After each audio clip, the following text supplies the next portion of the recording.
Nosso próximo painel abordará o tema certificação profissional.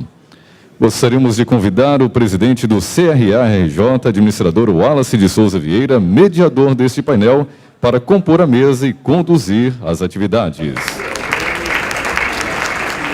Convidamos o senhor Jorge Luiz das Dores, gerente da Pearson Edexcel, responsável no Brasil pelos programas de aprendizagem profissional com certificação internacional, conhecidos como BTEC. A Edexcel é o maior órgão de certificação autorizado pelo governo britânico para desenvolver programas educacionais de curta e longa duração que certificam mais de 1 milhão de profissionais anualmente. Possui MBA em Gestão Empresarial pela FIA São Paulo, com extensão na Universidade de Colômbia, em Nova York, e é graduado em Administração de Empresas pela PUC São Paulo. Possui experiência em grandes companhias do setor financeiro, telecom, alimentos e educação. Convidamos também a senhora Ana Paula da Silva. Ana Paula da Silva é diretora do Departamento de Qualificação do Ministério do Trabalho e Emprego do Governo Brasileiro. Gerencia programas de qualificação social e profissional no âmbito do PNQ, CPU, Plantex, Plansex e diversos, Bolsa Família. Próximo passo, estados e municípios, emendas parlamentares, projetos especiais, PROEX, ações de certificação e orientação profissional, inclusive em âmbito de Mercosul. Aqueles que desejarem formular perguntas para o palestrante, ao final desta apresentação, favor preencher o formulário próprio que se encontra na pasta do evento e entregar à equipe de apoio.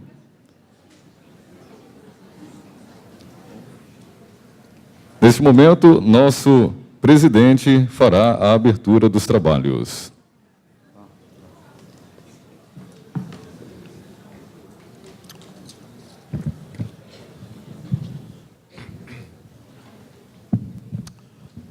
Bem, dando prosseguimento ao nosso evento, é com muita alegria que abrimos esse painel versando sobre certificação profissional, com a presença da Pearson, que é uma empresa multinacional na área de educação. Não é? E vamos conhecer, então, a experiência de uma empresa de um país britânico, que é a Inglaterra, e a experiência sobre as políticas públicas que o governo brasileiro exercita e disponibiliza sobre esse tema no mercado, ok? Então, o nosso amigo Jorge Dores, da Pearson, vai abrir o painel. Bom dia a todos. Primeiramente, obrigado, em nome da Pearson e da Edexcel, pelo convite. Agradeço à comissão organizadora, em especial ao professor Wallace. Parabenizo também meus colegas administradores de empresa. Sou administrador de empresa também, então é uma satisfação pessoal estar prestigiando esse evento. Esses 45 anos de profissão. Nossa colega palestrante falou há pouco que não são 45, existe mais de 100 anos a profissão de administração. Isso é muito bom. E é uma honra também para mim estar dividindo esse painel com a Ana Paula, que está conduzindo e liderando esse projeto do governo na área de certificação tão importante para o nosso país. Bom, nós sabemos que existem profissões que são exigidas não somente uma formação acadêmica, uma formação específica, e sim uma certificação também, um processo de avaliação. Então, por exemplo, a gente fala dos advogados. O advogado, além de ele se formar como bacharel em Direito, ele tem que passar por um processo de avaliação do exame da ordem, por exemplo. Quando a gente fala dos médicos, que não é diferente, eles passam por um processo de 6 anos aí de aprendizagem na academia, e depois são submetidos a um processo de avaliação, que é a residência, que às vezes podem levar até 5 anos, que é o caso da cirurgia cardíaca, por exemplo, né?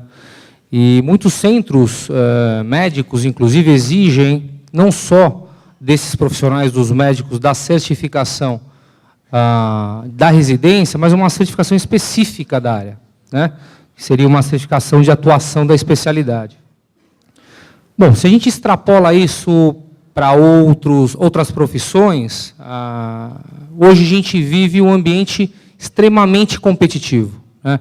Onde as empresas estão cada vez mais concorrendo entre si, vivenciando aí complexos processos de tecnologia, de serviços, onde demandam, sim, uma capacitação, uma propriedade intelectual diferenciada, né?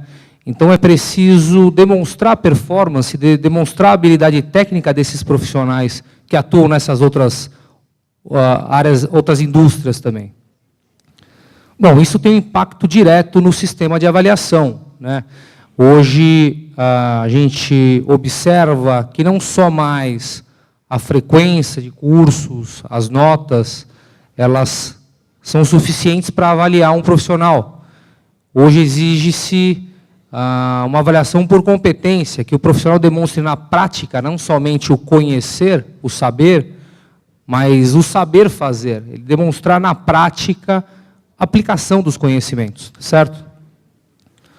Bom, nesse contexto, a gente pode definir essa definição tradicional de certificação, que é o reconhecimento formal do conhecimento, que é o saber, das habilidades, que é o como fazer, e das atitudes ou competências, que é o ser, exigidos aí do trabalhador pelo mercado de trabalho, né?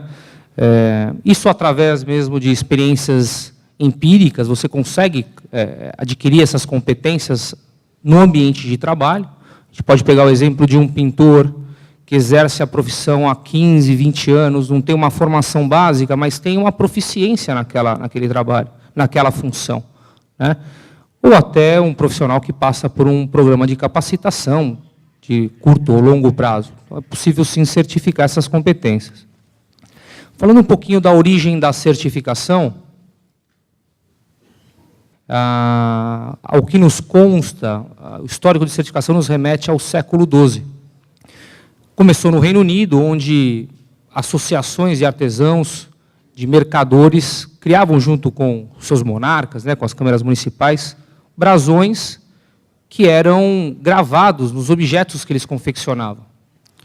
E desde aquela época, com exclusivo intuito de garantir qualidade aos produtos, né, que esses profissionais confeccionavam. Bom, um pouco mais adiante, no século XVIII, também no Reino Unido, começam aí as primeiras escolas profissionalizantes, né? E foi realmente na década de 80 que teve uma tendência muito grande para adesão de certificação. Isso foi iniciado principalmente pela indústria de tecnologia, onde foi percebido pelas empresas de tecnologia, aliás, que não somente o produto por si só, ele trazia uma qualidade percebida para o usuário final, para o cliente. Era preciso capacitar, certificar o usuário que lida com essas tecnologias, que são cada vez mais complexas, né? Bom, no começo era fácil, né? Certificar, ou avaliar, ou capacitar os usuários de uma tecnologia que começava. Então, você conseguia fazer presencial, no caso de uma empresa de produtos voltados para a estrutura de rede, você disponibilizava alguns equipamentos, colocava os usuários numa sala, determinava um tempo, um objetivo, eles saíam de lá certificados se completassem o desafio. Mas a economia, a escala mundial, de crescimento de tecnologia e a economia globalizada não permite que isso seja mais possível, né? Houve a necessidade de criar centros de capacitação, centros de avaliação mundo afora, com o desafio de garantir que os mesmos padrões de qualidade e de exigência de competência nesses profissionais fossem os mesmos no mundo afora, né? Bom, esse fenômeno não se deu apenas nas empresas de tecnologia, isso se estendeu para indústrias de idiomas, por exemplo. Hoje a gente tem algumas certificações como o Pearson Test of English, o IELTS, certificações na área de negócios, como PMI na área de projetos, os próprios BTEC, são as certificações profissionais do Reino Unido, dentre outras. Bom, olhando para as empresas e para esse ambiente que nós estamos vivenciando, né, tem uma busca incansável de encantamento do cliente, né? Isso não se dá de um dia para o outro, né?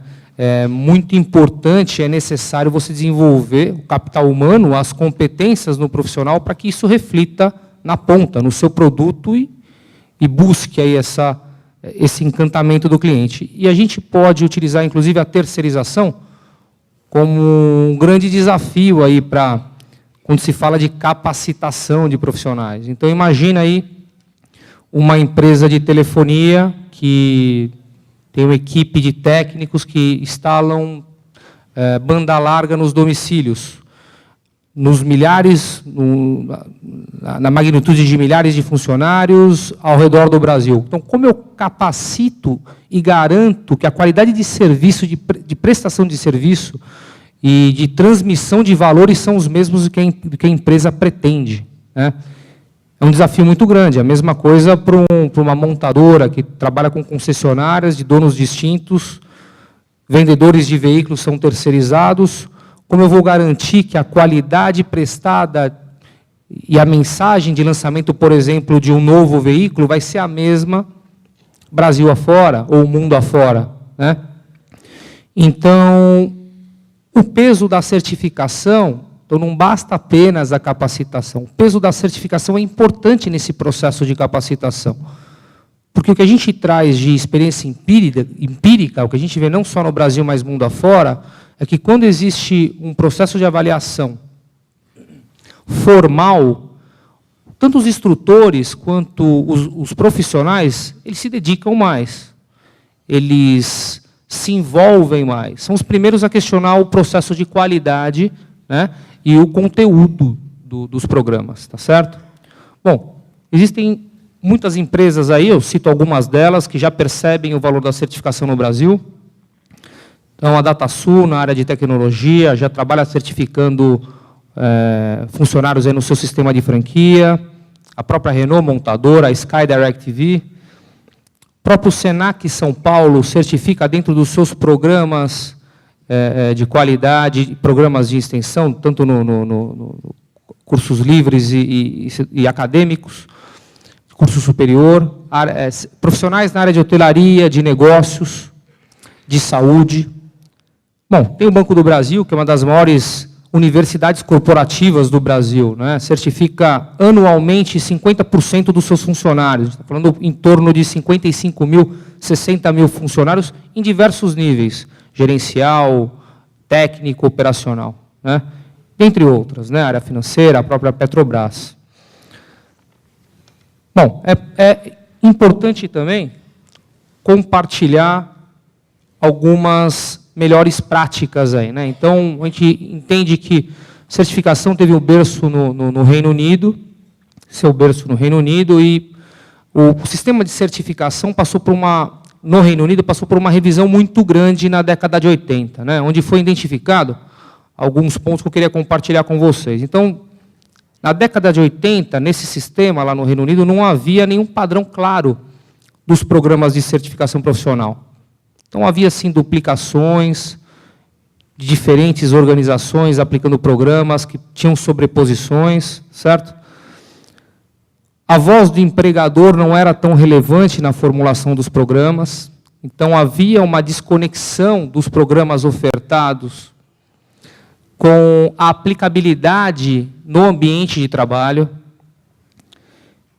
E os métodos de avaliação, até então, eram baseados em avaliar o saber, não a prática, né? Como fazer. Então, estritamente referente ao saber. E existiam muitas barreiras de acesso, tirando até um pouco do prestígio, do status que regulam os organismos de certificação. E existem também, logicamente, como ator dentro do processo de certificação, os organismos de certificação. Posso citar a Edexcel, que é a empresa a qual eu pertenço, o maior organismo de certificação do Reino Unido, dentre outras empresas que têm 4 papéis aí, que é desenhar e atualizar os programas, juntamente com os comitês setoriais, e em conformidade com o sistema de progressão nacional do Reino Unido, em conformidade também com o sistema europeu. Como muita gente já sabe, até 2014, todos os países da Comunidade Europeia têm que demonstrar equivalência dos seus sistemas profissional e acadêmico com o sistema europeu. Então, eles olham também em bloco essa necessidade de mobilidade profissional.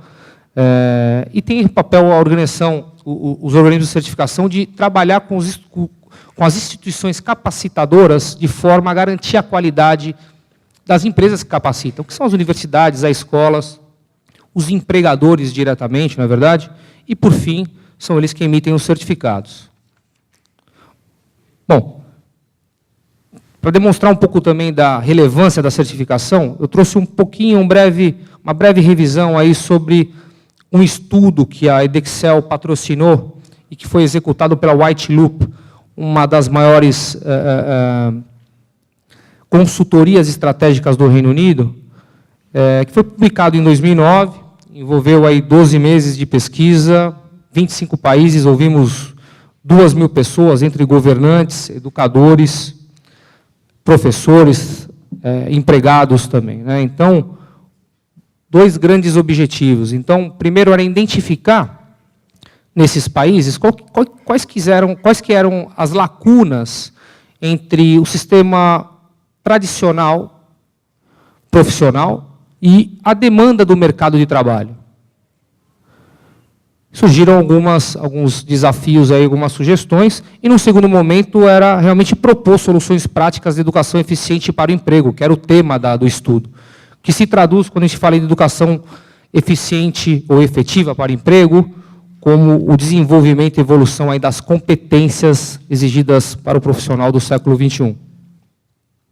Bom, a metodologia foram 2 fases. Uma primeira fase, um trabalho investigativo de campo, enquetes.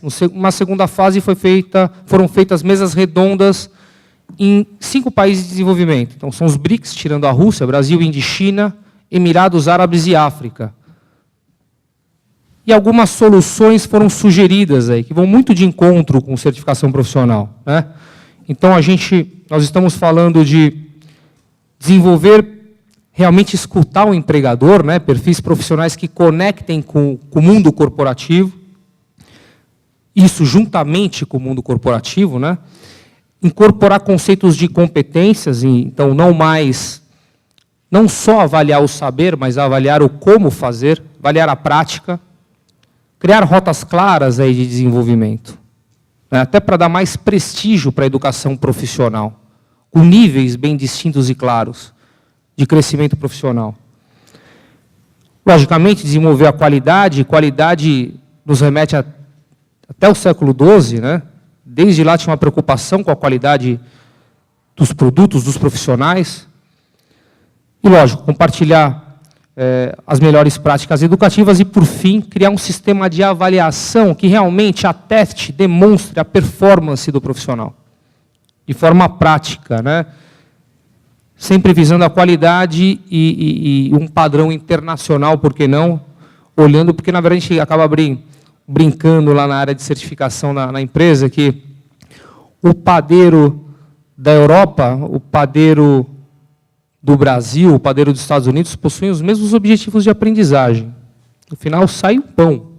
O que muda é a farinha, né? Mas os objetivos de aprendizagem são os mesmos, né? Então, para que inventar a roda, né? Eu queria destacar também alguns fatores chaves que foram apontados nessa pesquisa, que é a necessidade de desenvolver competências transversais, ou competências básicas, ou competências genéricas, que são necessárias para qualquer profissão, como atitude, trabalho em equipe, empreendedorismo, liderança. Isso foi unânime em todos os países que nós pesquisamos, né?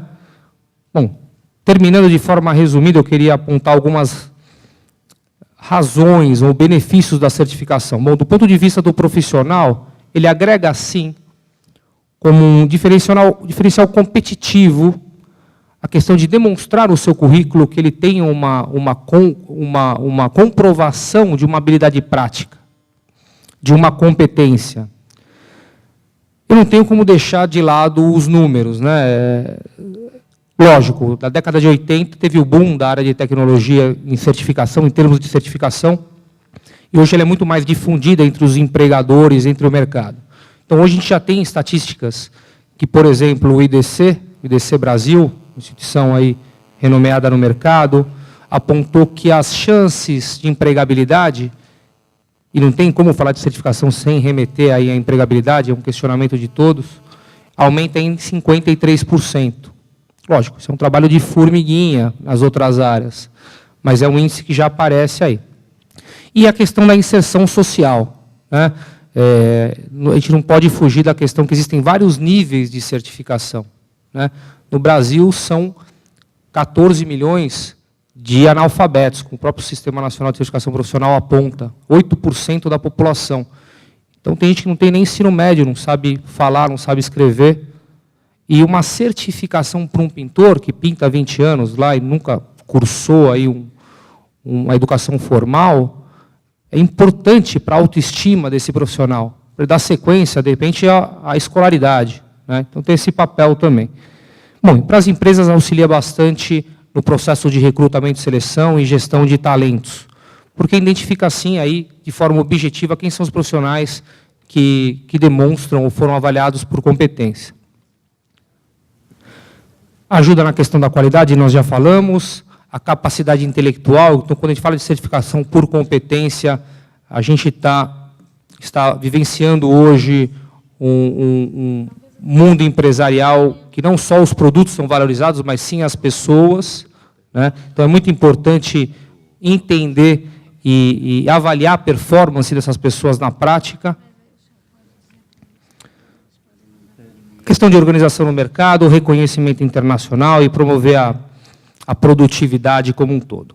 Bom, eu queria deixar uma frase para reflexão, onde mais importante que se obter o emprego, porque eu sei que empregabilidade é um tema que sempre anda junto aí com certificação, é tornar-se empregável, competitivo. Né? Na década de 80 não se exigia pós-graduação, aí exige pós-graduação, agora exige-se o MBA, enfim, é uma busca incansável, né? Se a gente quer buscar um processo de encantamento do cliente lá na ponta, não tem jeito, a gente tem que investir em pessoas e tem que trabalhar essa parte. Bom, é isso. Muito obrigado.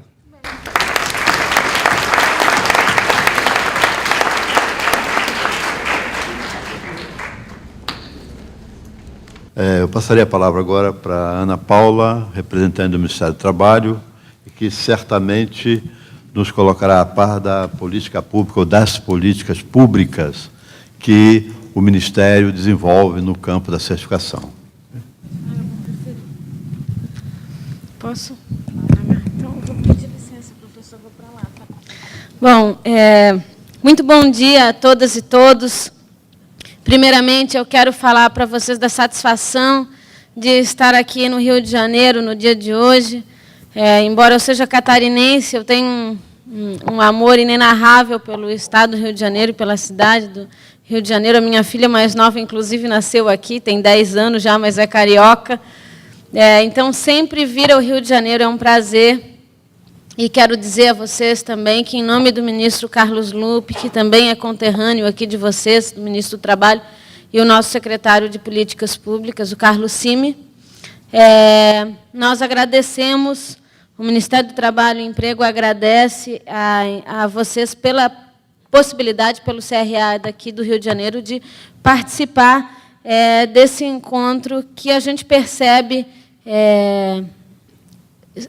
já na chegada que faz parte de uma instituição fortalecedora nas suas ações, porque é um encontro bastante prestigiado.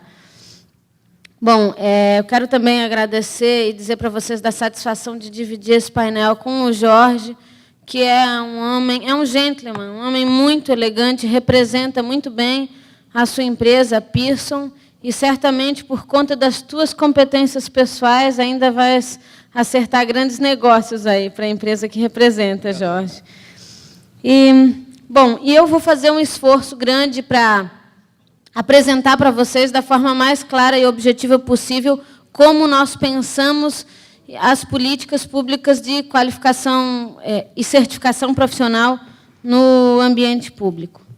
Bom, no Ministério do Trabalho e Emprego, a política é conduzida pela Coordenação Geral de Certificação e Orientação Profissional, vinculada ao DEC, ao Departamento de Qualificação, que é o departamento que eu dirijo, vinculada à SPPE, então, a Secretaria de Políticas Públicas de Emprego.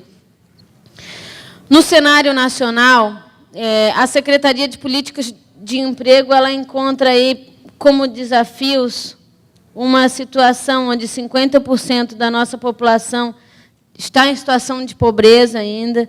Dos trabalhadores brasileiros com mais de 10 anos, 65,2% recebem, no máximo, até 2 salários mínimos.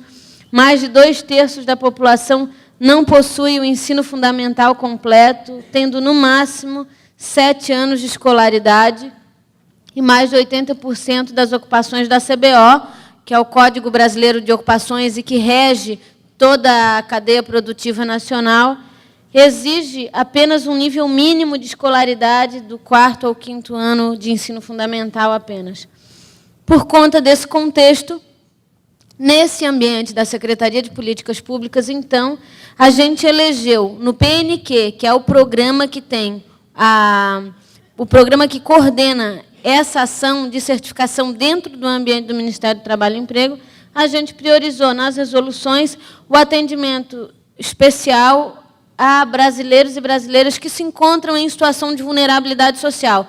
E aí também uma série de outros públicos especiais, além dos recortes de juventude, mulheres, gênero, raça, enfim, a gente também tem programas específicos para comunidades indígenas, quilombolas, deixa eu ver para quem mais.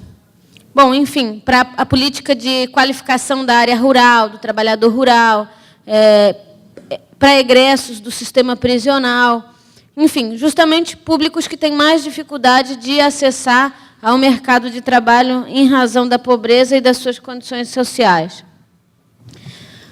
Bom, os nossos princípios norteadores, então, são formalizar e estimular parcerias entre agentes públicos envolvidos no processo de certificação, e, a partir desse ambiente, a gente também está constituindo o Sistema Nacional de Certificação Profissional, que é conduzido por uma comissão interministerial, uma ação que a gente vai falar mais na frente, e, evidentemente, que conversando com outros organismos também não governamentais. Estudar e validar trabalhos e experiências realizadas em anos anteriores é o princípio que a gente adotou, porque há um descontinuismo muito grande no serviço público, né? Em razão das mudanças de gestão, não só mudança de presidente, ou de governador, ou de prefeito, mas mudança de equipe operacional mesmo. E a gente está promovendo hoje um fluxo de gestão que permita que essas informações, por exemplo, na minha ausência, sejam perpetuadas, sejam seguidas pelos próximos gestores que vão conduzir aquelas políticas dali para diante. Porque o processo de certificação no Brasil está muito atrasado, inclusive, no ambiente público, por conta desses descontinuismos. Então, a gente tinha uma grande ação por alguns anos, aí fulano de tal saía, despencava tudo. Aí quem chegava lá tinha que começar tudo do zero. Então, hoje a gente já tem condições, tem ferramentas de gestão que estão nos prevenindo desses riscos. Evitar, então, o retrabalho e a sobreposição de funções, acompanhar a evolução e as necessidades do mercado, obviamente. Eu quero deixar claro para vocês, eu ia dizer isso no final, mas eu vou bem dizer agora já. Por que a gente deve nos preocupar, nos ocupar com a política de certificação profissional? Porque, além de tudo, além dos benefícios diretos que ela pode promover para o trabalho, para o trabalhador, ela é uma exigência incontestável do mercado mundial.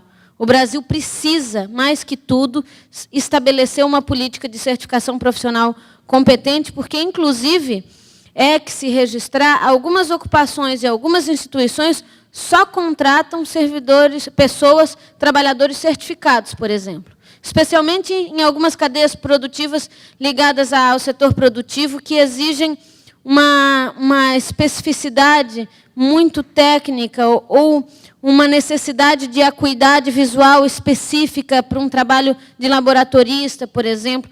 E é isso. E grandes empresas só contratam ou só mantêm em seus quadros servidores, trabalhadores que fazem a certificação profissional, que têm a certificação profissional. E o outro princípio também é acompanhar entidades acreditadas pelo Sistema Nacional de Normalização na busca pela melhoria da qualidade dos serviços prestados ao trabalhador. Bom, no nosso modelo de certificação de pessoas, para nós entendemos certificação de pessoas como um processo para comprovar a competência para o trabalho em função de padrões mínimos de desempenho previamente acordados e validados. Acordados e validados porque nós temos um entendimento que toda a construção dessa política ela tem que ser, no mínimo, tripartite ou bipartite que seja, tem que ter uma rodada de discussão e negociação tanto com trabalhadores quanto com empregadores daquele setor produtivo para a gente discutir a construção dessas competências e entender quais são essas normas mínimas de qualidade para que uma pessoa seja certificada numa determinada ocupação. E eu quero deixar claro que, para nós, há uma separação de treinamento de certificação. Nós, no caso da certificação, a gente mede a qualidade do desempenho final e não o processo de aprender. Uma forma similar à carteira de motorista, por exemplo. Como a pessoa adquiriu aquele conhecimento, não importa no momento da certificação. Importa saber se ela tem ou se ela não tem. Deixando claro que uma coisa é a formação profissional, a formação acadêmica, o certificado de conclusão de curso, e nada tem a ver com a certificação profissional. E ele também não está vinculado a esses diplomas de nível de escolaridade, enfim, dependendo exclusivamente do desempenho no contexto da profissão. Aqui é um processo de construção de normas simples, tá? Nós temos ali o MTE, nós colocamos aí a BNT e o Inmetro como exemplo, porque são duas instituições que a gente conversa bastante sobre a constituição das normas e que já têm algumas normas construídas para a certificação de pessoas em algumas categorias, especialmente na área de turismo e da construção civil. Então, a gente estabelece um programa, faz uma avaliação para a certificação profissional, assim, isso é o resumo do resumo do resumo, né? Faz a avaliação da certificação do profissional. Se ele está apto, ele recebe o certificado. Senão, ele vai fazer um treinamento, vai ser indicado na avaliação diagnóstica. Caso ele não tenha condição de ser certificado, ele vai ser encaminhado para um outro processo de aprendizagem, de certificação, de qualificação, para que ele possa, no futuro, então, obter a certificação. Basicamente é isso, né? Aqui um processo de desenvolvimento de programa, onde a gente tem ali o banco de questões, a validação. Isso é um processo de um desenvolvimento de um programa também. O resumo do resumo do resumo do resumo, né, Jorge? Só para ter uma noção assim do que é.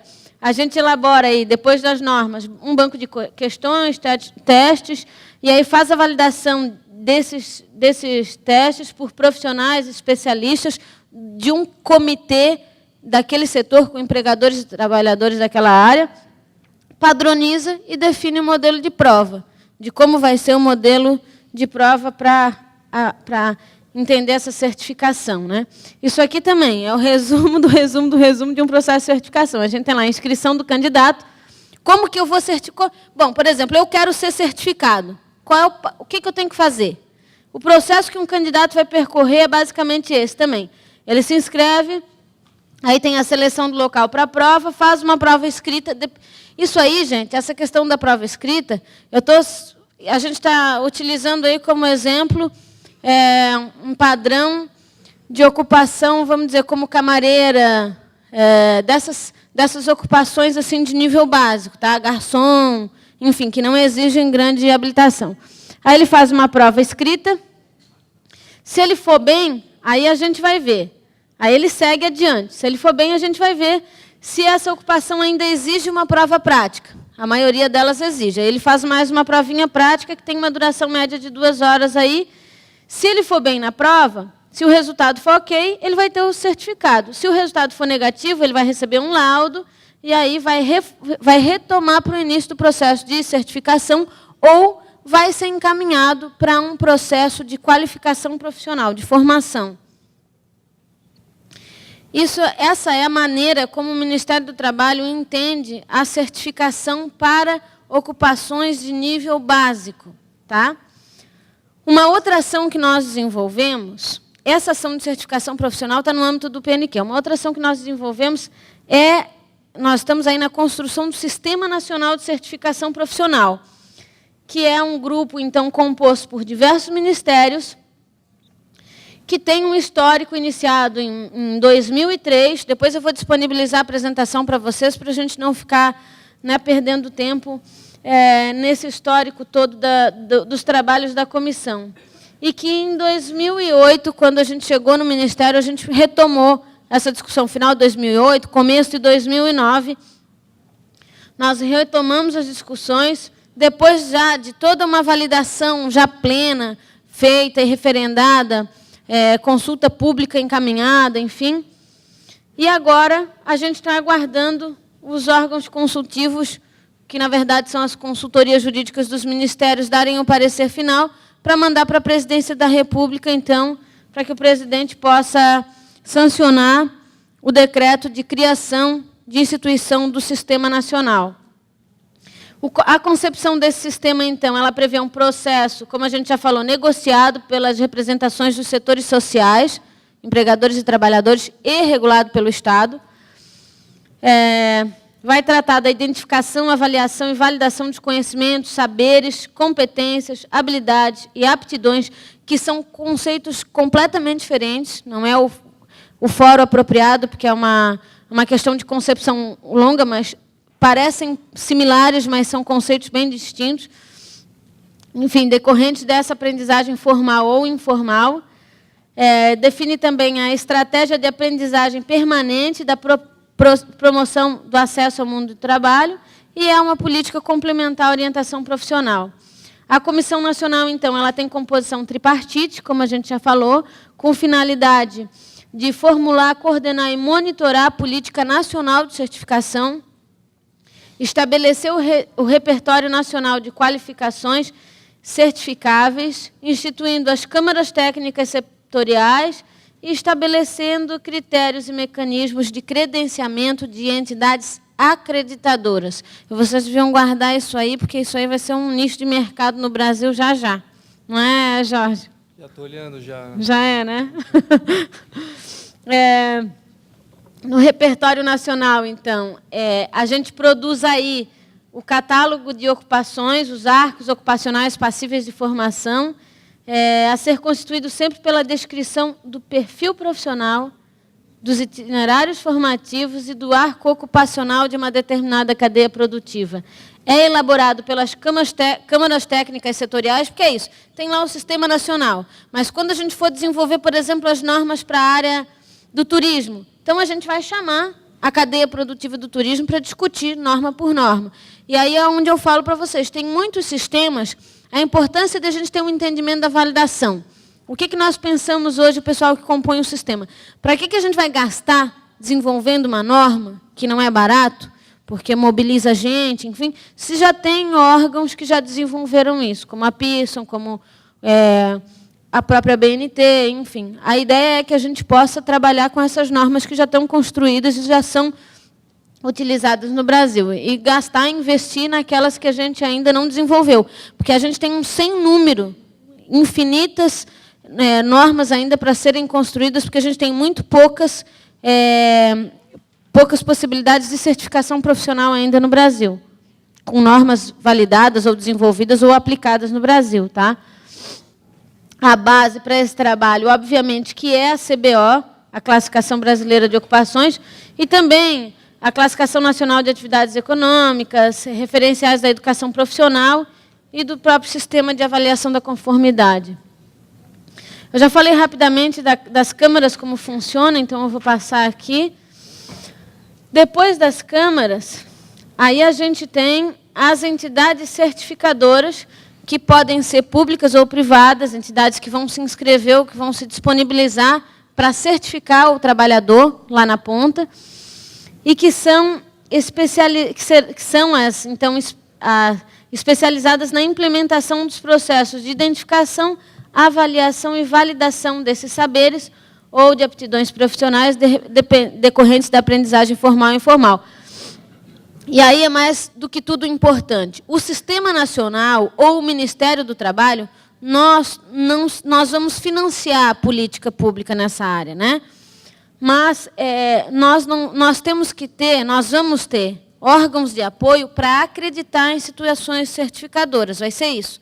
A gente vai ter uma ou duas ou, sei lá, ou 10 instituições que vão estar habilitadas a dar acreditação para uma segunda instituição que vai fazer, de fato, a certificação, porque a instituição que faz a certificação, ela também precisa ser avaliada periodicamente para garantir a qualidade desse processo de certificação que ela vai oferecer. Ele também tem como princípios a integração com o Sistema Público de Emprego e o Sistema Nacional de Educação, né? Prevê a qualificação social e profissional, intermediação, elevação da escolaridade e articulação do ensino médio e tecnológico.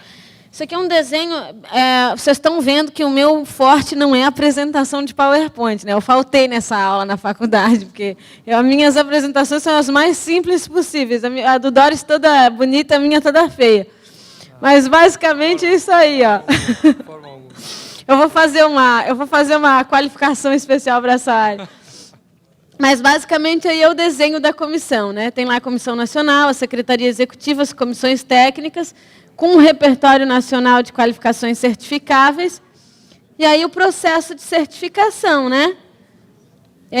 O trabalhador certificado vai para o mundo do trabalho, o não certificado, no nosso caso, ele vai ser abrigado pelo Sistema Público de Emprego e pelo Sistema Nacional de Educação, para que ele seja formado, então, né? A gente participa de um colegiado de discussão. É uma mesa promovida pelo Inmetro, que se chama CT de Pessoas, Comissão Técnica de Pessoas, que discute exclusivamente certificação de pessoas. Nós também participamos de uma outra comissão tripartite com o Ministério das Cidades para a constituição de certificação para trabalhadores na área da construção civil, dentro desse programa lá do ABQP, o Programa de Desenvolvimento da Qualidade do Ministério das Cidades. Temos uma agenda interessantíssima no ambiente de Mercosul.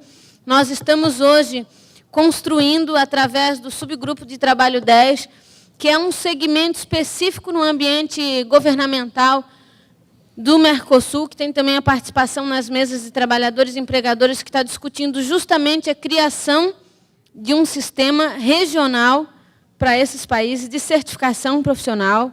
Está indo muito bem esse trabalho. A gente também tem uma participação plena e efetiva na Rede Certifique, que é o primeiro processo público de certificação que o Brasil está lançando, tendo como palco os institutos federais, que vão fazer o acolhimento desse trabalhador lá na ponta, também só para ocupações básicas, ainda está sofrendo correções. Nesse aspecto, é uma ação totalmente do Ministério da Educação, uma ação do MEC. Nós apenas somos apoiadores dessa iniciativa deles, ainda está dando os primeiros passos, mas também é assunto para outro dia. E participamos em conselhos e comissões correlatas, como do próprio Metro e de outros organismos que discutem certificação profissional. Temos uma RAC, um regulamento de ação da conformidade com o Metro, que não está, evidentemente, focado na certificação de pessoas, mas está na certificação de entidades. Nós financiamos, o nosso forte da nossa política é a qualificação profissional. A gente investe muito dinheiro em qualificação profissional, e aí a gente passou a entender que a gente tem que começar a medir o padrão de qualidade desses cursos. Basicamente, como a educação também analisa se concede ou não uma autorização para um curso universitário lá, de uma determinada faculdade. A gente pretende fazer um processo como esse, para a gente poder garantir um mínimo de qualidade e elevar os padrões dos cursos. Isso está sendo construído hoje a duras penas, porque a gente está com uma dificuldade grande de seguir adiante, mas enfim. E construímos também, junto com a ABNT, uma norma para definir conceitos. Porque assim, quando a gente fala de formação, tem alguém que fala formação, a outro fala qualificação, o outro fala capacitação, e a gente mistura esses conceitos todos e, por final das contas, a gente não sabe o que é uma coisa ou o que é outra, ou usa a mesma palavra para tudo isso. E, na verdade, essas questões, quando a gente vai discutir tecnicamente formação e certificação, exige uma necessidade de entender bem a diferença desses conceitos, né?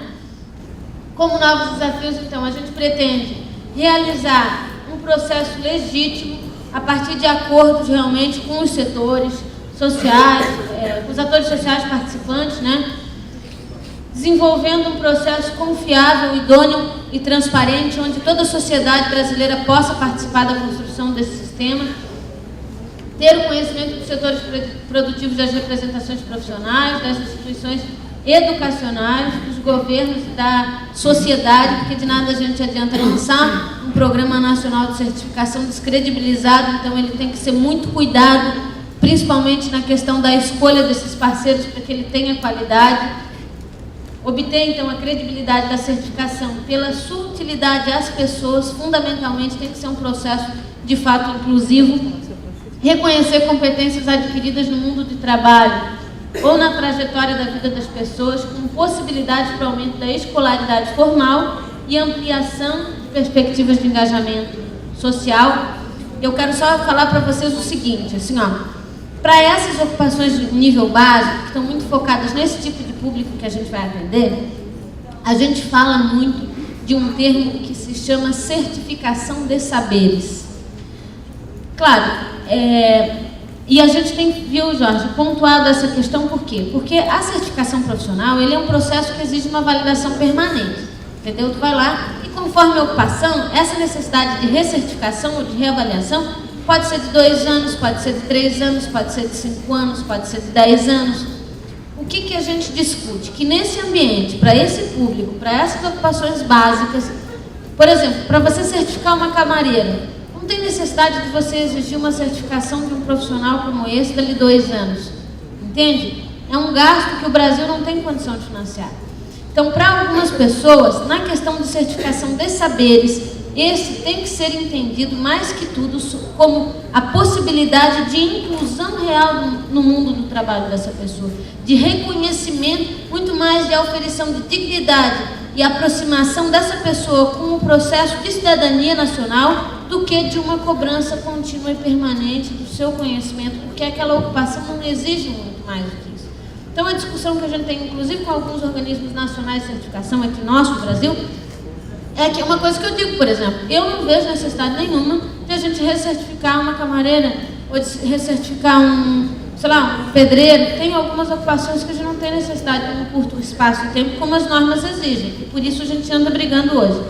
Outra coisa é a certificação de competências, que não deixa de abrigar a certificação de saberes. Mas a certificação de competências, ela já está muito mais focada numa qualificação individual que você precisa ter. Bom, eu vou lá, eu me formei em administrador, muito legal, tenho meu diploma, boto debaixo do braço, vou para casa, mas enfim, esse administrador, será que ele tem realmente vocação, especialização, ele sabe gerenciar processos na área de recursos humanos, por exemplo?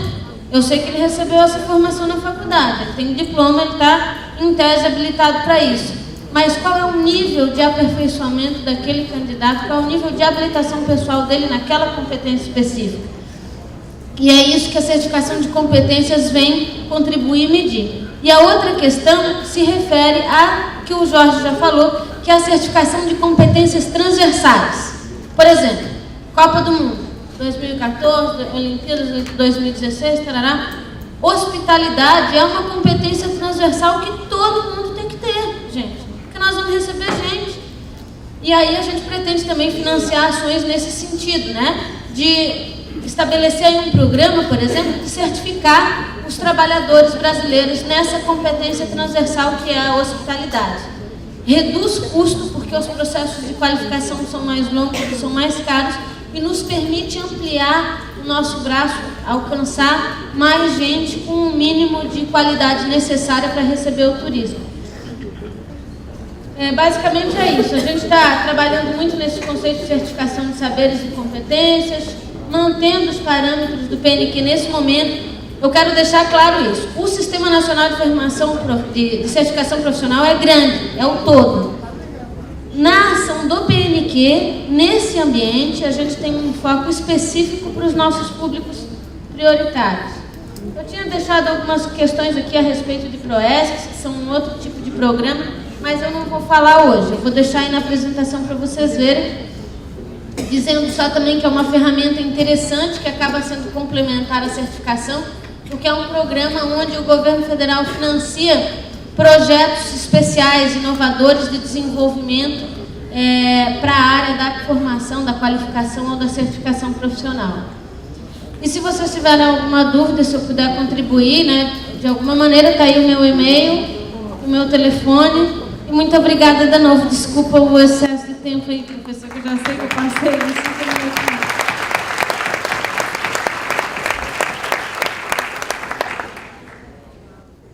Bem, nós escutamos atentamente as propostas, não só do governo, no campo de criação de política pública voltada para a certificação, como a posição da Pearson, que é o exemplo de uma instituição nascida no Reino Unido e um processo, naturalmente, de aculturação para o Brasil, focou um exemplo de certificação já aculturado, já tropicalizado, muito interessante.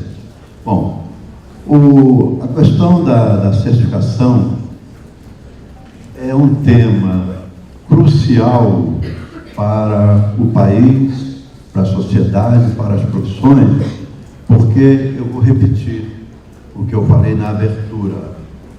Nós vivemos na sociedade do conhecimento, onde os saberes se obsoletam, né, numa velocidade espantosa.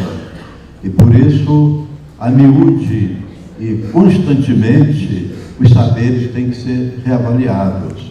E nós estamos sempre num processo de desconstrução, construção, vale dizer, desaprendizagem, aprendizagem. Desaprender é muito mais difícil do que aprender, porque nós temos que demolir, no processo de desconstrução, né, valores já fortemente incrustados, né, no nosso conhecimento, na nossa vida, no cotidiano.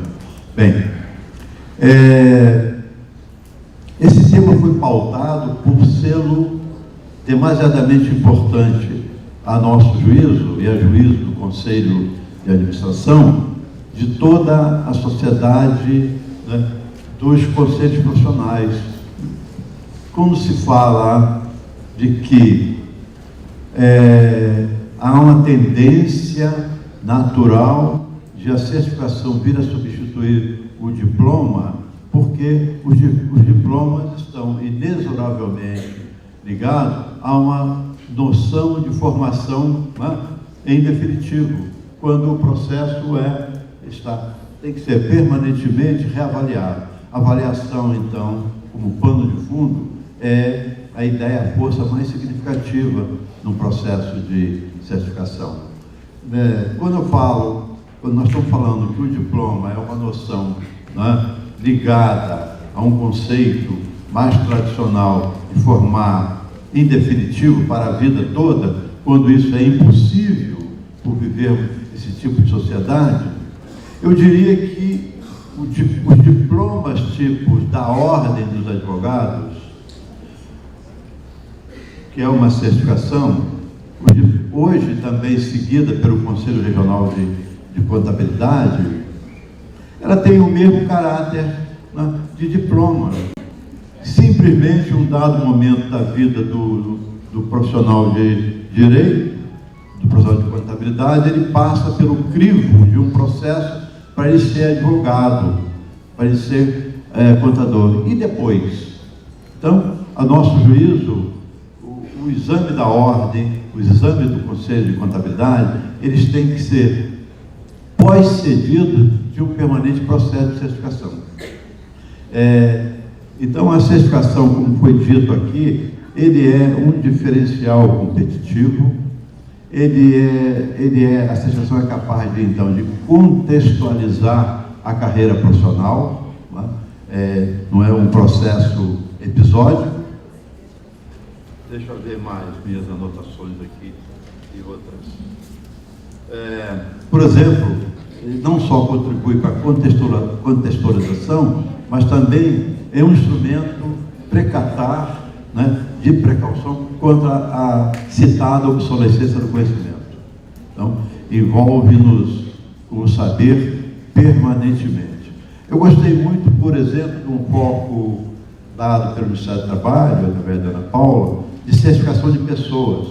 Eu gostei muito dessa visão, né, de a pessoa como centro, né, o centro dos programas, dos projetos que a certificação profissional do Ministério do Trabalho está desenvolvendo. Então, isso eu achei muito interessante. Bom, eu estou, diante disso tudo, convidando nós, administradores, o próprio Conselho Profissional, a repensar muito sobre essa questão da certificação profissional. O que o CRC e a OAB têm, que são os exames, isso só pode acontecer por lei, né? Acontecer por norma legal, no caso da OAB e hoje no caso do CRC. Se o Conselho de Administração amanhã viesse ter um exame assemelhado a esses exames, só poderiam ser por norma legal, não poderia ser pela via administrativa. Mas por que não a gente pensar e repensar a adoção de procedimentos mais modernos, como a certificação profissional, que independe de legislação, independe de norma legal, só depende de vontade política nossa para enfrentar o problema. Em suma, a certificação é um equipamento, um instrumental capaz de tornar o homem permanentemente atualizado. Eu vejo aqui na minha frente o meu amigo Romeu Barqui, francês. Ele tem um livro sobre o balanço profissional e instigado pelo que acontece na França desde 1991, quando no modelo trabalhista francês já se insere, né, na época de Mitterrand era o presidente, se insere então a obrigatoriedade que o governo e entidades públicas e privadas têm com a certificação com outro nome, é o balanço de competências, né? É o bilan de competências. Então, o balanço e nesse balanço, dependendo do campo em que cada trabalhador, empregado, exercita na França, ele passa por um check-up, que é uma avaliação. Dependendo do nível de tecnologia que permeia a profissão, esse balanço vai acontecer a cada 2 anos, outro a cada 3 anos, outro a cada 1 ano mesmo, em função da presença maciça da tecnologia. Então, na França se faz isso. Esse gap entre o que você sabe e o que o mercado requer vai ser provido por governo e empregador, né? Vai ser provido, vai ser preenchido para tornar esse profissional, né, atualizado, up-to-date, em função daquilo que o mercado propõe. Bem, no campo da certificação, além de ser um diferencial competitivo, além de tornar, né, a carreira profissional contextualizada, eu considero também que tangencia o autodesenvolvimento, né? Porque modernamente hoje, se falando das propostas, dos programas de recursos humanos, planos de cargos e assemelhados, o homem, ele tem que ser capaz, e as programações das empresas têm que permitir isso, de construir a sua própria vida profissional. Ele é o responsável pelo seu autodesenvolvimento, pela escolha de sua carreira profissional. Então, a certificação, inclusive, dá a essa pessoa essa capacidade de escolher a sua própria carreira profissional, escolher a sua própria vida e destino. Então, está aí o tema, né?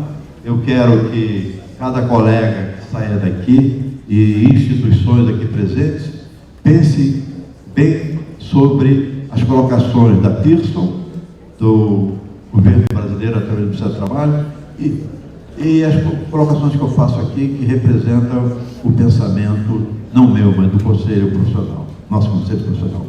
Nós não vamos receber perguntas pelo adiantado da hora, mas eu convido que todos que tenham interesse no tema, e ele é instigante, que o façam, né? Que o façam a nós, que nós encaminharemos por e-mail, não só para a Pearson, como para a Ana Paula do Ministério do Trabalho. Eu queria agradecer ao Jorge Dores, não tem das Dores, não, só das Dores, Luiz das Dores, tá? E a Ana Paula, a participação no evento, que veio contribuir, veio somar para o sucesso, né, desse acontecimento. Quero, então, agradecer a vocês pela presença, em nome do Conselho, em nome dos administradores, e passar à mão de vocês o certificado de participação. Recebendo, portanto, o certificado de participação, Ana Paula da Silva.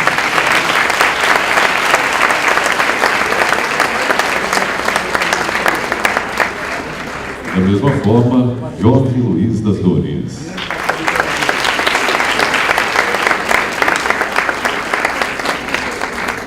O Conselho Regional de Administração do Rio de Janeiro instituiu o Prêmio Destaque em Administração, com o objetivo de incentivar, destacar e premiar os brasileiros ou estrangeiros, vivos ou falecidos, e organizações nacionais ou estrangeiras que no âmbito do Estado, país ou internacional tenham contribuído de forma destacada e significativa para o desenvolvimento, aprimoramento e projeção técnico-científica da ciência da administração, a defesa do profissional e da profissão ou realizado relevantes serviços e trabalhos no campo da administração.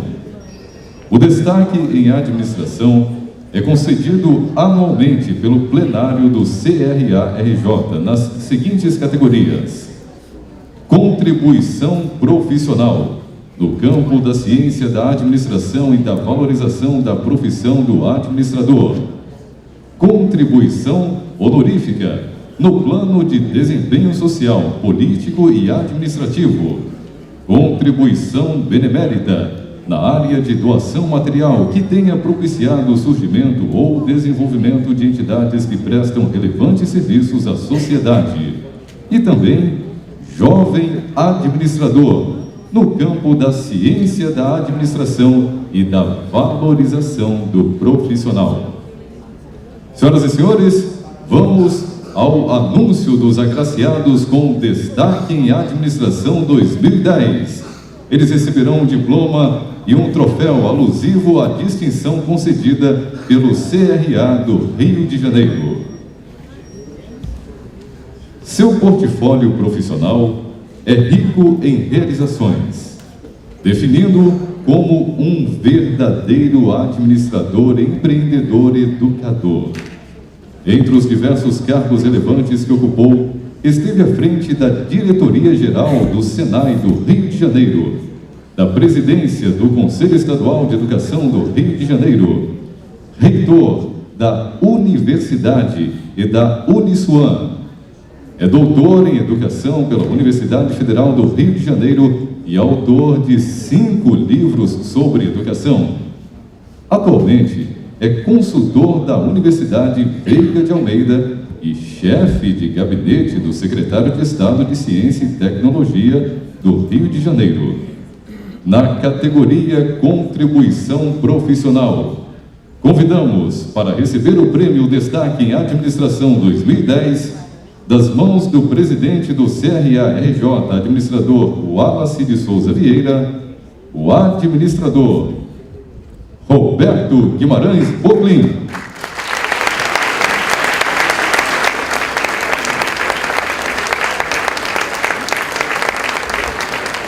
Bom, é uma alegria muito grande para nós todos, administradores, receber nesse momento, nesse evento, do Dia do Administrador, o nosso colega administrador Roberto Boclin. Roberto Boclin, ele é uma síntese, um homem síntese de administrador, não é? Ele é uma referência no campo da administração pelo caminho que ele fez dentro das veredas da administração, como diretor do Senai do Rio de Janeiro, como já foi dito, como reitor de outras instituições, como presidente do Conselho Estadual de Educação. Em suma, eu trabalhei de perto com o Boclin, sempre admirei o Boclin, e um dia a vida nos aproximou. E, de repente, eu e Boclin estávamos juntos no mesmo barco, na mesma empresa, Roberto dirigindo o Senai, eu como consultor do Senai. Então, para mim também foi um momento de coroação, né? Estar com o Roberto nesse dia. Roberto, o que a categoria lhe entrega agora é muito pouco pelo que você fez por ela, pelo que você tem feito por ela. Viu? Em nome, então, da categoria, meus parabéns e meu muito obrigado. Ok?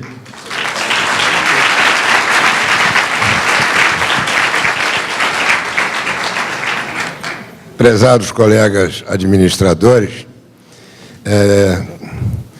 o conselheiro Acácio dizia assim: o inesperado acontece quando menos se espera. Então, na verdade, para mim, é acaciano esse prêmio, porque eu jamais poderia esperá-lo.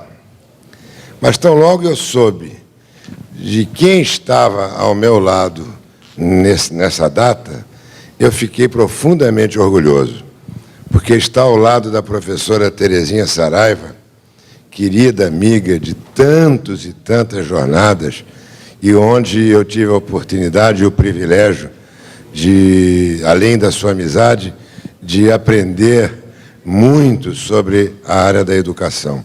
Eu acho que Terezinha, ela é uma professora cotidiana de todos nós.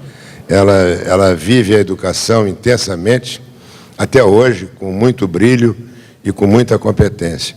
Então, eu fico profundamente orgulhoso de receber esse prêmio das mãos do Wallace. O Wallace, um dia, me convenceu a participar do Conselho Regional de Administração.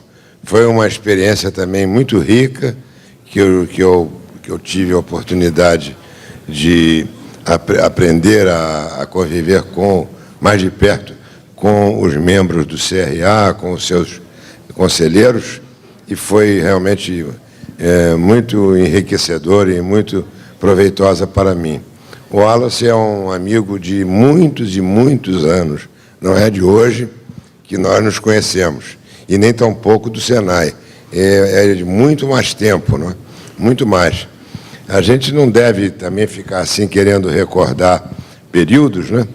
Eu prefiro pensar como o Pablo Neruda, né? Eu estive tantas vezes, em tantos lugares, em tantos momentos, que cada momento desse parece que está recomeçando a nossa vida. Então, hoje, para mim, como administrador, é sem dúvida nenhuma um recomeço. Muito obrigado a vocês.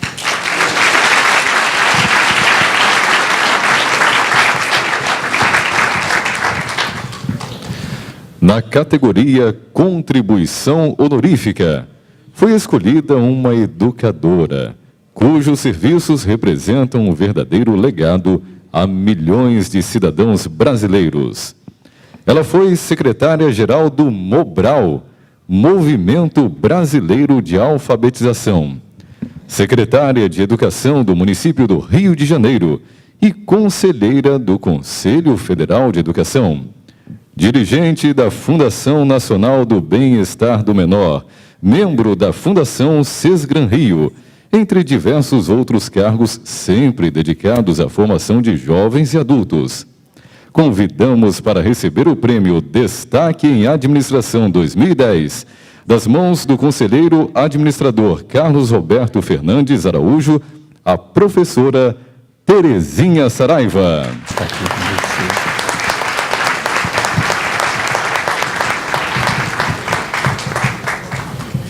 Bom, o nosso querido administrador, Roberto Boclin, quase roubou as minhas palavras quando falou da professora Terezinha Saraiva. Eu acho que nos conhecemos na década de 70, na Fundação Mobral, depois Fundação Educar, onde, professora, eu pude entender melhor a diferença entre um professor que simplesmente transmite conhecimento e um educador que transforma pessoas.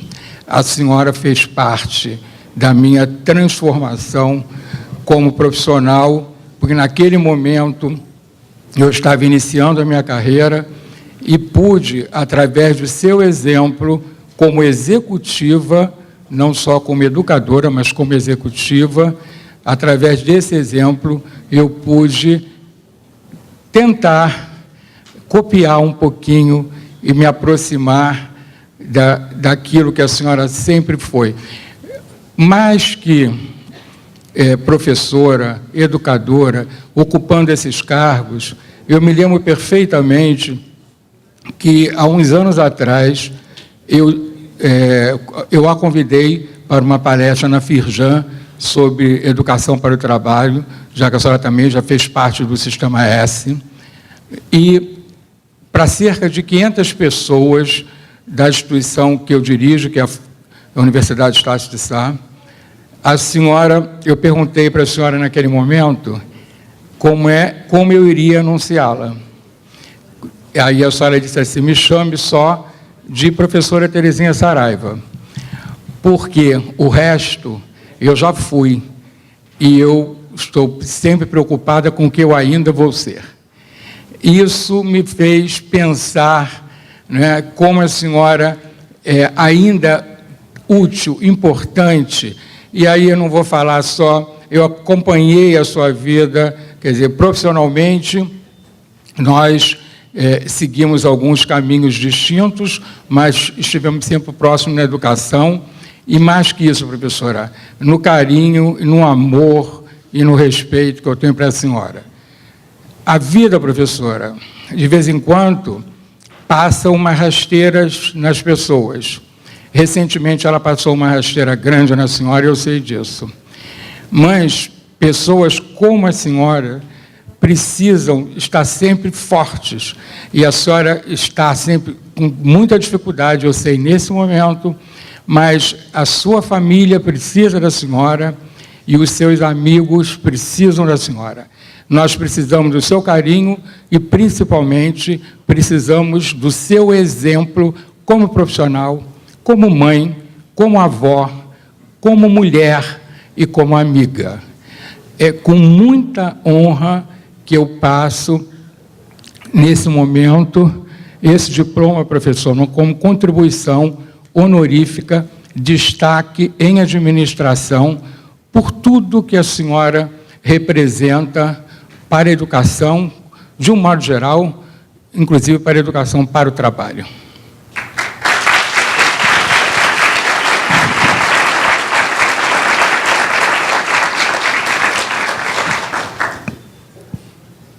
Dois sentimentos me assaltam nesse momento. O primeiro, de grande gratidão ao receber do Conselho Regional de Administração do Rio de Janeiro o prêmio Administrador, Destaque de Administração 2010, na categoria honorífica. É o de gratidão. Agradeço ao Conselho esta honraria, em especial ao professor Carlos Alberto Araújo, como ele já disse, conhecidos e amigos há muitos anos, por defendermos as mesmas causas, as mesmas ideias. Durante a minha longa vida profissional, em que ocupei e administrei importantes órgãos públicos na área municipal, estadual e federal, eu recebi muitas homenagens nacionais e estrangeiras. Recebi-as com muita alegria, com muita emoção, mas eu pensava naquele tempo que a homenagem vinha, além do trabalho sério e eficiente realizado por mim e por minha equipe de trabalho, também estava ali a situação minha de ocupar cargos importantes que me colocavam no palco da vida, e iluminada por holofotes muito fortes, pelo trabalho realizado, sem dúvida, mas também pelos cargos ocupados e pelo poder que esses cargos emanam. Hoje, nos últimos anos, eu tenho recebido algumas homenagens que têm para mim um significado muito importante. Eu não estou mais no palco, eu estou na plateia, embora eu continue lutando pelas mesmas causas, os mesmos ideais, embora eu continue dando ao trabalho que faço o melhor que eu tenho para dar. Mas é isso que eu sinto nesse momento. Aí vem o segundo sentimento, que é de emoção agradecida ao Conselho Regional de Administração, a você, Carlos Roberto, pela indicação do meu nome, que foi referendado pelos demais conselheiros. É uma honra muito grande recebê-lo. E eu peço licença ao Conselho de compartilhá-lo com a memória de meu filho, Cláudio Saraiva, que pela primeira vez não está ao meu lado para me abraçar afetuosamente. Muito grata.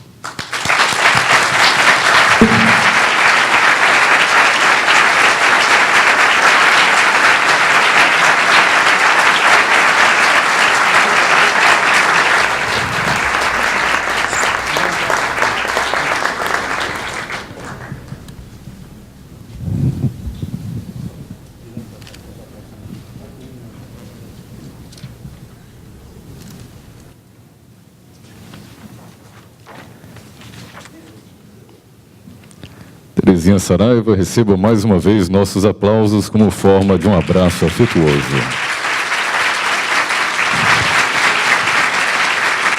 Na categoria Jovem Administrador, foi indicado um profissional que tem se empenhado na divulgação da boa imagem da profissão. Aos 21 anos, sua monografia de conclusão de curso de graduação foi transformada em livro, Os Novos Campos de Atuação do Administrador. É especialista em administração estratégica e analista de ciência e tecnologia em saúde da Fiocruz e já leciona em diversas disciplinas de administração na Universidade Estácio de Sá. Convidamos para receber o Prêmio Destaque em Administração 2010 das mãos do conselheiro administrador Paulo César Teixeira, o administrador Marcelo do Amaral Wendelin. Nosso presidente, caso queira, pode representá-lo.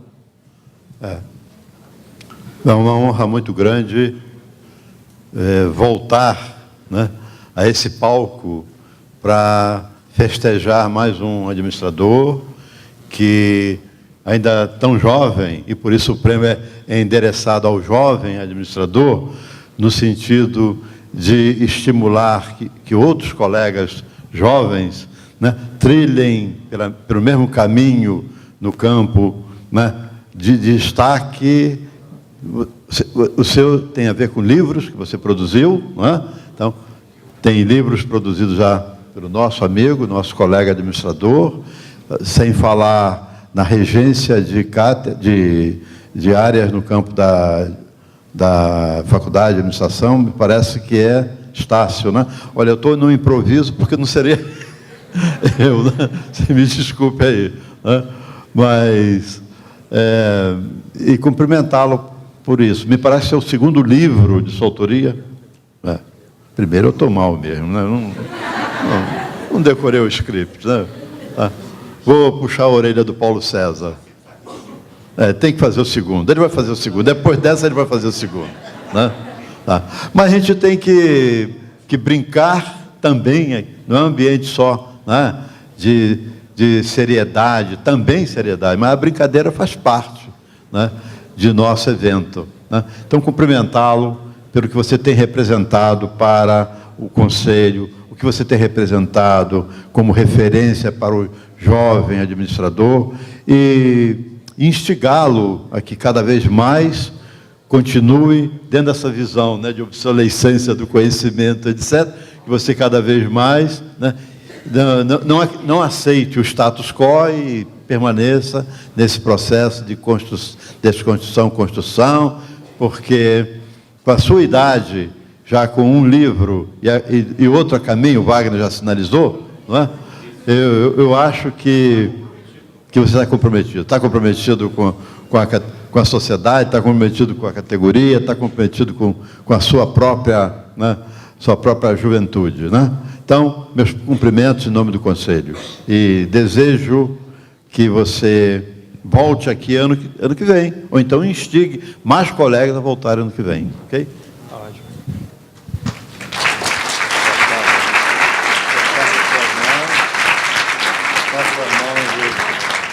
O destaque é administração, jovem administrador, todos estão vendo lá na tela, e mais esse troféu. Okay? Você vai querer segurar aqui, segura, você vai falar e segura para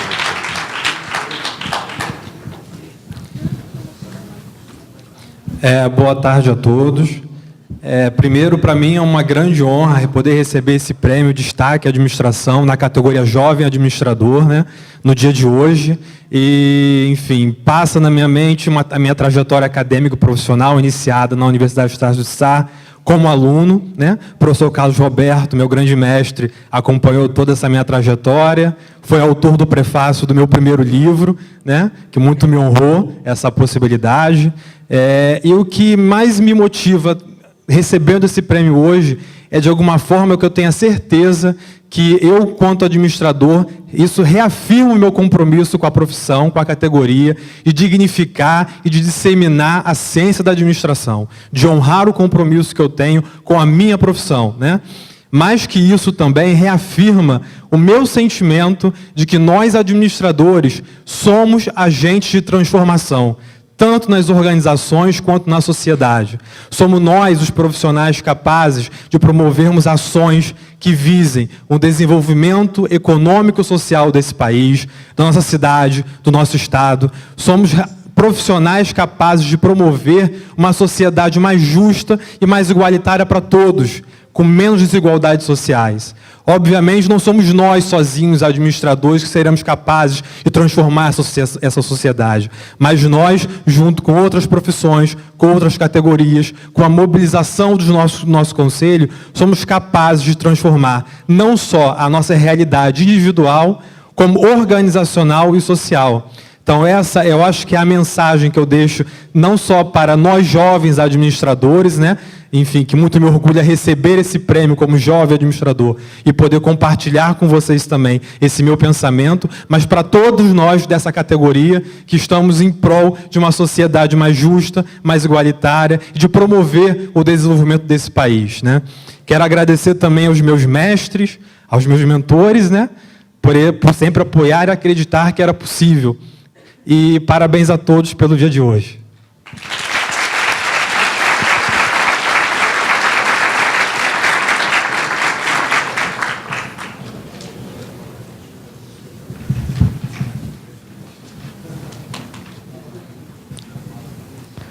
Nosso próximo homenageado não está presente por motivos de força maior, mas fazemos questão de destacar esta homenagem e este prêmio pelo CRA.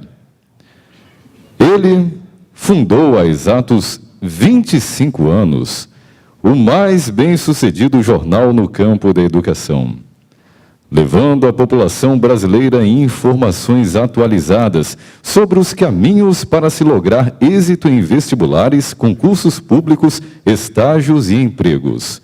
Foi eleito Educador do Ano em 2002 pela Academia Brasileira de Educação. É membro da Academia Fluminense de Educação e, em 2004, foi agraciado pela Universidade Castelo Branco com o título de Doutor Honoris Causa. Na categoria Contribuição Benemérita, convidamos para receber o Prêmio Destaque em Administração 2010 das mãos do conselheiro administrador Wagner Siqueira, o diretor-presidente da Folha Dirigida, jornalista Adolfo Martins de Oliveira, representado pelo administrador Raul Pádua.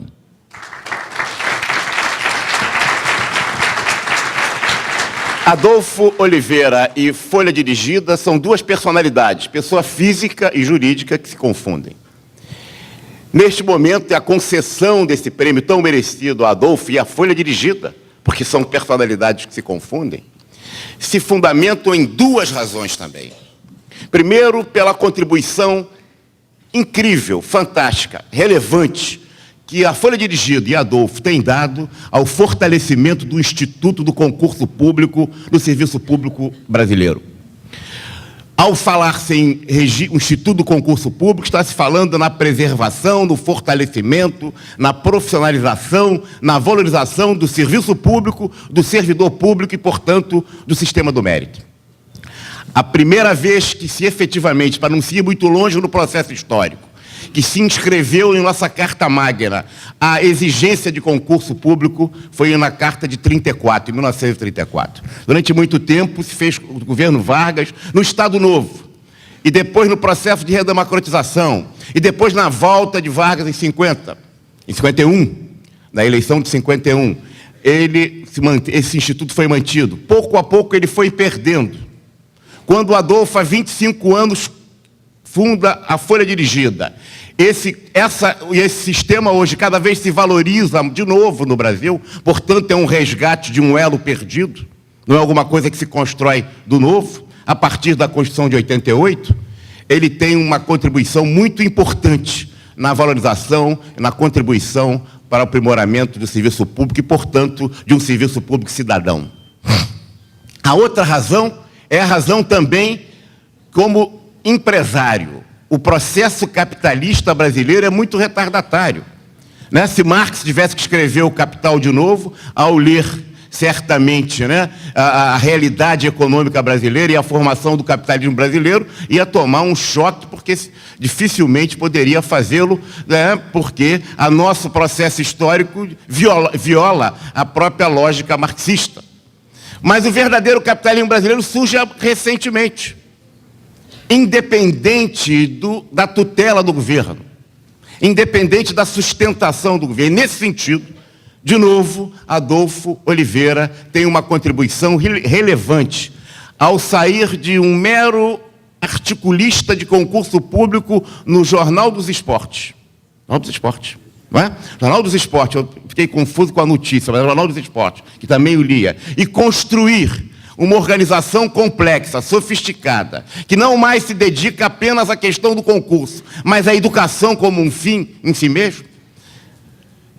Ele, por isso tudo, merece, ele é representante dessa nova classe empresarial brasileira que forja e dinamiza a sociedade brasileira. Por isso que o Conselho se sente muito honrado em conceder a Adolfo Martins de Oliveira esse prêmio de destaque Benemerência em Administração. Parabéns.